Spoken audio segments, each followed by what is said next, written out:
भूली बिसरी यादें। जन्मदिन का दिन हमेशा से खास होता है।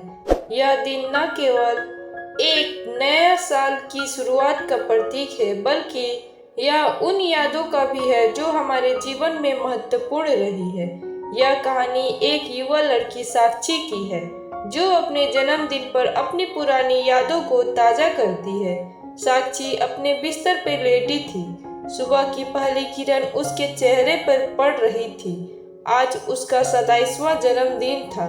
उसे यह सोचकर खुशी हो रही थी कि उसका परिवार उसे सरप्राइज देने वाला है, लेकिन जैसे ही उसने अलार्म घड़ी देखी, उसे याद आया कि उसकी दादी, जिन्हें वह बहुत प्यार करती थी, अब इस दुनिया में नहीं है। साक्षी को दादी की याद आने लगी। दादी हमेशा उसे कहानियां सुनाती थी। उन्होंने उसे सिखाया था कि कैसे जीवन की छोटी छोटी खुशियों को मनाना चाहिए।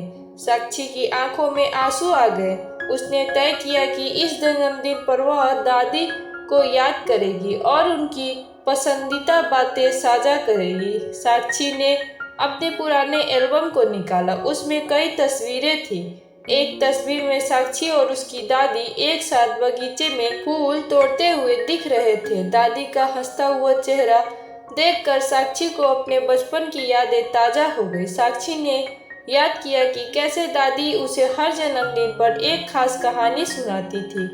उस दिन उसने खुद से वादा किया कि वह दादी की कहानियां फिर से बताएगी। उसने अपनी बचपन की पसंदीदा कहानी राजकुमारी और जादुई फूल याद की। साक्षी ने तय किया कि वह अपनी दोस्तों को यह कहानी सुनाएगी। साक्षी ने अपने दोस्तों को अपने घर बुलाने का फैसला किया। उसने सबको अपनी दादी की पसंदीदा चीजें बनाने के लिए कहा। वह खुद भी अपने हाथों से दादी की विशेष मिठाई, गुड़ की लड्डू बनाने लगी। शाम को उसके दोस्त आए। सबने मिलकर खाने पीने की तैयारी की। साक्षी ने सभी को बताया कि आज वह दादी को याद कर रही है और उनकी कहानियां सुनाएगी। सबने मिलकर दादी को याद किया और उनकी कहानियों का आनंद लिया। साक्षी ने राजकुमारी और जादुई फूल की कहानी सुनाई।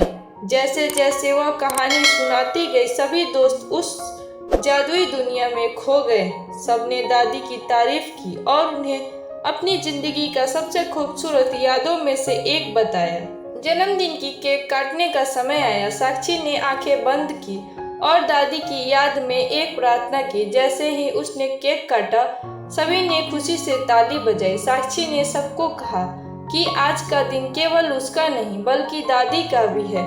जैसे ही रात का अंधेरा घिरने लगा, साक्षी ने अपने दोस्तों के साथ मिलकर दादी की याद में एक छोटी सी पूजा रखी। सबने एक दूसरे से वादा किया कि वे हमेशा अपने पुराने रिश्ते को जिंदा रखेंगे और अपनी यादों को संजोएंगे।